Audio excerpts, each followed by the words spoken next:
kaitanana basa daya cantelanan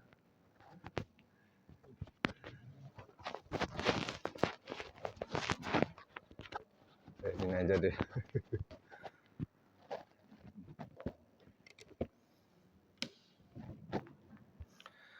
Assalamualaikum warahmatullahi wabarakatuh.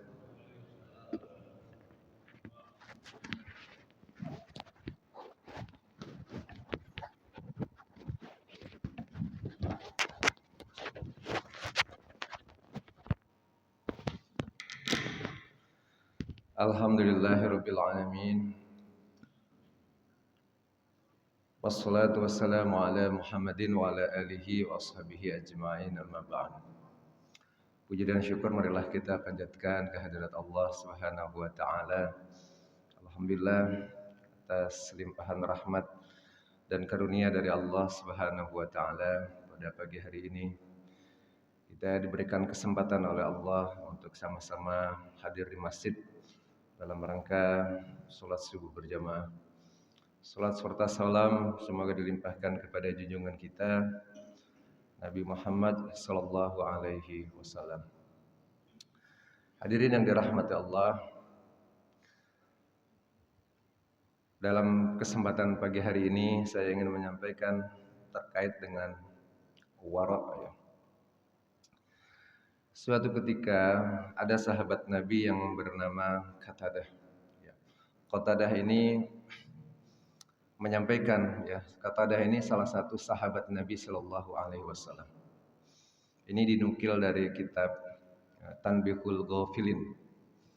Semalam saya sempat mencoba menukil sedikit tentang Qatadah dari Tanbihul Ghafilin.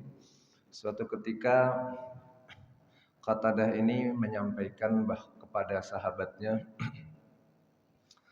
bisa jadi Anda nanti akan bertemu dengan dua orang. Yang pertama, orang ini sujudnya lebih banyak. Orang yang pertama ini sholatnya lebih banyak. Yang orang pertama ini sujudnya, puasanya, sedekahnya lebih banyak. Tetapi kata Qatadah, tetapi orang yang kedua ini yang lebih sedikit sujud, puasa, sedekahnya, pahalanya lebih besar. Kenapa? Karena dia wara. Saya nukil dari kitab Tanbihul Ghafilin. Jadi kata Qatadah, bisa jadi orang yang sedekahnya lebih banyak, sholatnya lebih banyak, puasanya lebih banyak, tetapi pahalanya bisa jadi lebih sedikit karena tidak wara. Wara ini artinya adalah berhati-hati. Jadi ada sebuah hadis yang diriwayatkan oleh Ibnu Majah. Kullu wari'an takun a'budan nas. Jadilah seorang yang wara, niscaya engkau menjadi manusia yang paling tinggi kualitas ibadahnya. Ini dalam sebuah hadis yang diriwayatkan oleh Ibnu Majah. Hadirin yang dirahmati Allah, wara ini artinya hati-hati. Hati-hati dalam ibadah. Hati-hati dalam hal meninggalkan sesuatu yang belum jelas mana yang haram dan mana yang halal. Hati-hati dari hal-hal yang belum jelas kedudukannya. Hati-hati dari yang subhat. Ini wara. Jadi orang wara itu selalu berhati-hati dalam semua aktivitas, terutama ibadah. Jadi ada dalam beberapa riwayat, salah satu contoh orang yang wara itu Abu Bakar. Jadi Abu Bakar suatu ketika oleh salah satu pembantu beliau, beliau suatu ketika disajikan makanan. Disajikan makanan oleh orang keluarga dekatnya, itu dari kalangan pembantu beliau. Ketika diberikan makanan, Abu Bakar As-Siddiq lalu makan. Setelah dimakan, tiba-tiba diceritakan oleh pembantunya tadi bahwa beliau memberikan makan kepada Abu Bakar, tetapi suatu ketika pembantunya ini pernah mendapatkan upah dari buruh atau upah karena meramal. Jadi pernah meramal, dapat upah, disampaikan kepada Abu Bakar, bisa jadi makanan yang saya berikan ini bisa jadi salah satunya karena uang dari hasil meramal. Lalu Abu Bakar dalam riwayat lalu memuntahkan isi perutnya. Karena apa? Beliau hati-hati jangan sampai ada makanan yang masuk ke dalam tubuhnya yang belum jelas kedudukannya. Hati-hati. Hadirin yang dirahmati Allah, dalam sebuah hadis ya, ini diriwayatkan oleh Ibnu Majah juga. Suatu ketika Rasulullah Shallallahu Alaihi Wasallam pernah berpesan kepada Abu Hurairah, ya Aba Hurairah, ya kata Nabi kepada Abu Hurairah, kun wari'an takun abadan nas. Ya kata Nabi, jadilah engkau orang yang wara, kata Nabi, maka engkau akan menjadi sebaik-baik ahli ibadah. Wa kun qani'an takun ashkarun nas. Jadilah orang yang qanaah, orang yang selalu cukup dengan pemberian Allah, maka engkau akan menjadi sebenar-benarnya orang yang ashkarun nas. Ya, maka engkau akan menjadi sebaik-baik orang yang bersyukur kepada Allah Subhanahu wa taala. Hadirin yang dirahmati Allah, jadi wara ini adalah ya bagian dari anjuran dari Nabi Shallallahu Alaihi Wasallam. Dalam berbagai aktivitas kita harus berhati-hati. Jangan sampai ada makanan yang masuk ke tubuh kita dan kita ini nggak tahu kejelasannya. Bisa jadi suatu ketika kita menemukan buah-buahan jatuh dari atas pohon, ada di bawahnya, seringkali anak-anak, wah ini sudah di bawah milik bersama, kita makan.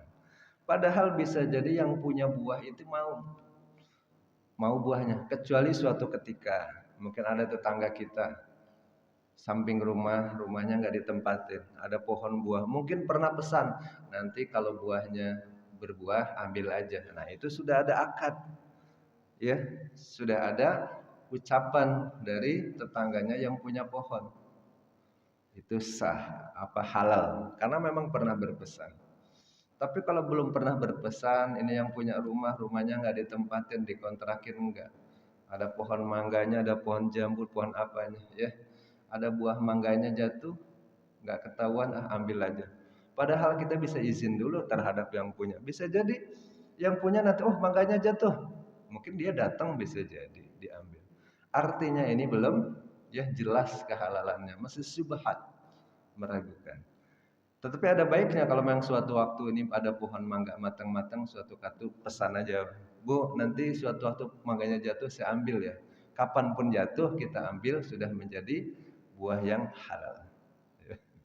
Seringkali kadang-kadang kita demikian.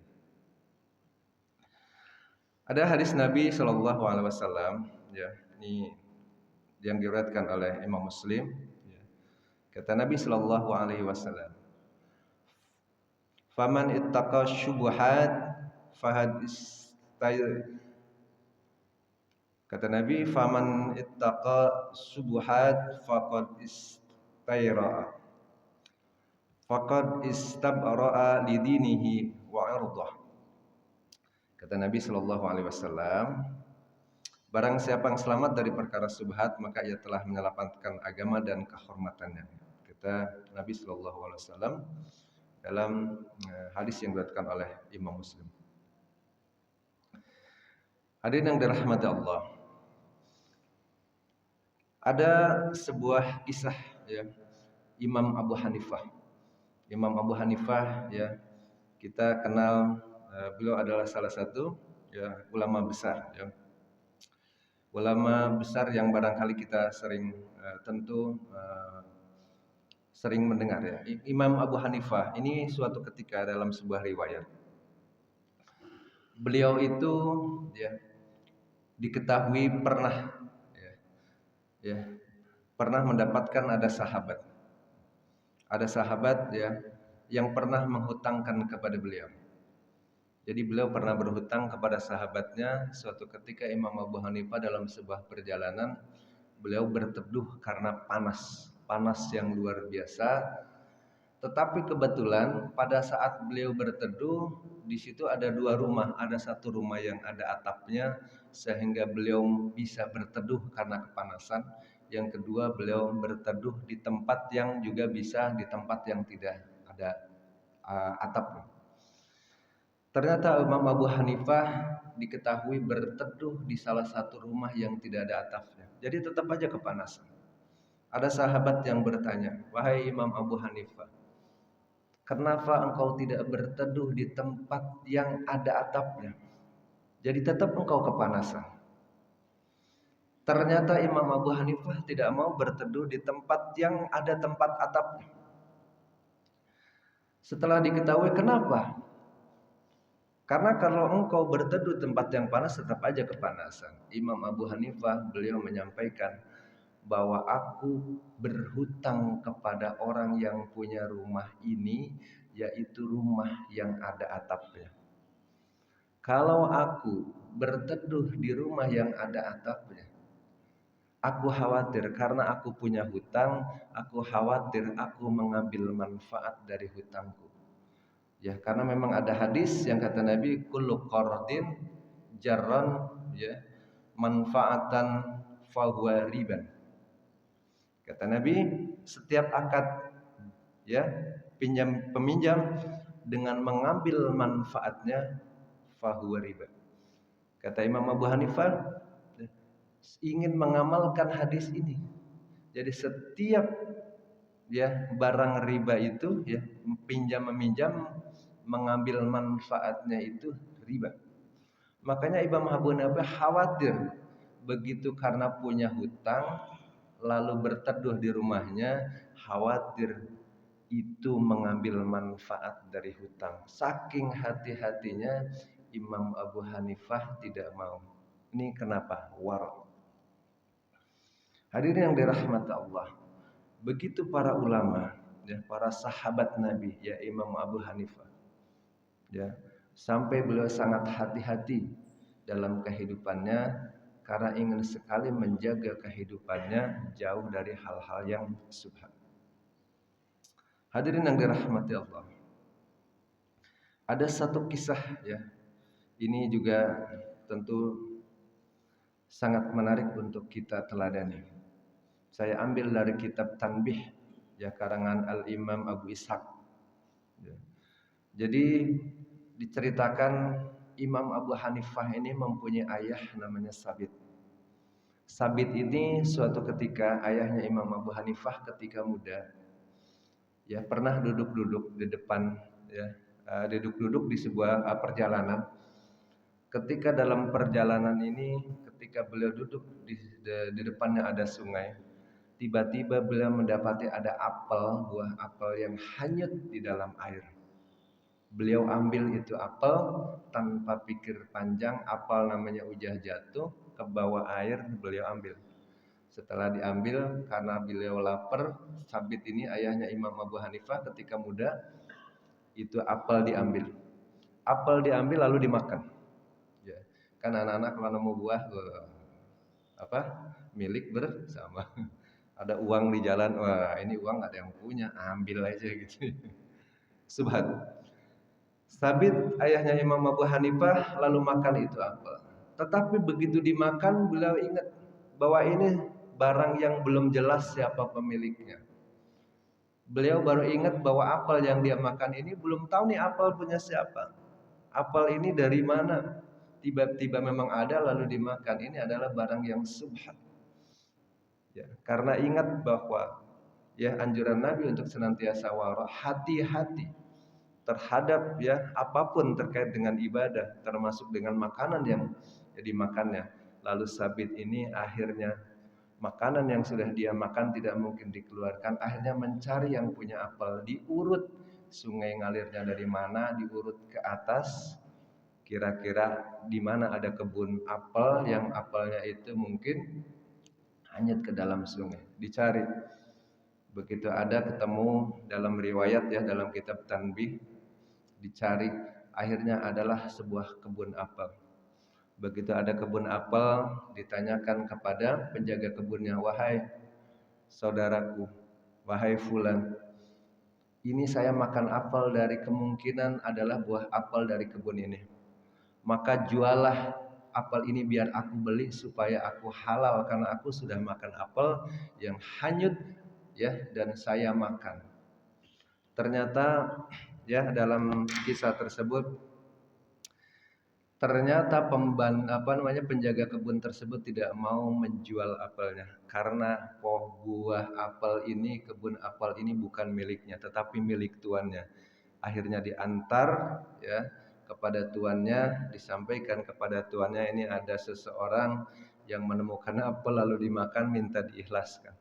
Tapi di luar dugaan ya dalam kitab Tanbih dijelaskan ternyata yang punya pohon apel ini enggak ikhlas kalau apelnya yang hanyut dimakan oleh sabit. Saya akan memaafkan Anda, akan memaafkan kalau Anda menikahi putri saya. Jadi cuman apel aja nemu ya jatuh dimakan minta diikhlasin kagak diikhlasin. Ya. Syaratnya adalah saya memaafkan kalau Anda menikahi putri saya, tapi putri saya ini punya kekurangan. Matanya buta, ya, tidak bisa berbicara, bisu, ya, juga tuli. Ya, udah nggak bisa melihat, ya, nggak bisa mendengar, nggak bisa melihat, mendengar, ya, buta, tuli. Tetapi karena ingin supaya yang dimakan ini menjadi halal, sabit ini tetap melakukannya demi yang sudah dimakan ini menjadi halal. Akhirnya terjadilah pernikahan demi untuk mendapatkan ya, untuk mendapatkan kemaafan atau dimaafkan ya apa yang telah dimakan oleh sabit. Hanya nikah. Setelah nikah sudah ijab kabul, ternyata setelah ijab kabul putri yang dijanjikan adalah buta tuli, ternyata tidak buta, tidak tuli. Ketika ditanya oleh Sabit kepada pemilik kebun, "Kenapa engkau menyatakan buta?" "Ya, karena putriku tidak pernah melihat kecuali yang baik-baik saja." Putriku disebut tuli betul karena putriku tidak pernah mendengar yang haram, hanya untuk mendengar sesuatu yang baik. Masya Allah, tabarakallah. Hadirin yang dirahmati Allah, bahwa kita dalam kehidupan kita dianjurkan oleh Rasul, oleh Nabi kita untuk waro hati-hati. Apa yang kita masuk dalam tubuh kita, salah satunya subhat, barang subhat sebaiknya kita tinggalkan untuk kehati-hatian. Dalam hal memanfaatkan waktu juga demikian. Ya, ada ulama berpendapat bahwa waktu yang sia-sia tidak bermanfaat, tidak jelas waktunya. Akhirnya kadang-kadang kan kalau waktu yang tidak jelas kita gunakan yang tidak jelas. Ya, karena ketidakjelasan, ya kita akhirnya mensia-siakan waktu yang kita miliki. Sebaiknya kita gunakan untuk hal yang bermanfaat, wara, untuk memanfaatkan waktu yang sebaik-baiknya. Begitu juga tentang ilmu. Kalau haram halalnya belum jelas kita tinggalkan. Maka ibadahlah sesuai dengan yang memang sudah jelas kedudukannya. Kita gunakan hadis-hadis yang sahih saja. Hadis-hadis yang jelas memang ya tentu ya keutamaannya adalah melaksanakan semua sunnah Nabi yang sudah jelas. Hadis-hadis yang dhaif, yang lemah ya jika memang tentu kita masih ragu-ragu bagaimana hukumnya, sebaiknya tidak ditinggalkan. Hadirin yang dirahmati Allah, mudah-mudahan kita semua oleh Allah Subhanahu wa taala dijadikan termasuk hamba-hamba yang senantiasa bisa berhati-hati dalam semua urusan kita, sehingga kita bisa menjaga amal ibadah kita adalah sesuai dengan amal ibadah ya, ibadah yang disunahkan oleh Nabi sallallahu alaihi wasallam. Apa yang masuk ke dalam tubuh kita juga adalah makanan ya, harta yang kita gunakan adalah harta yang betul-betul jelas kedudukannya. Yang subhat, yang belum jelas ya kita tinggalkan supaya kita bisa menjaga kehidupan kita dan keluarga kita. Wallahu a'lam bishawab. Mohon maaf atas kehilapan dan kekurangannya. Mudah-mudahan ya apa yang disampaikan bermanfaat untuk kita. Kita bacakan doa kafaratul majlis. Bismillahirrahmanirrahim. Subhanakallahumma wa bihamdika asyhadu an la ilaha illa anta astaghfiruka wa atubu ilaik. Billahi taufiq wal hidayah. Wassalamualaikum warahmatullahi wabarakatuh.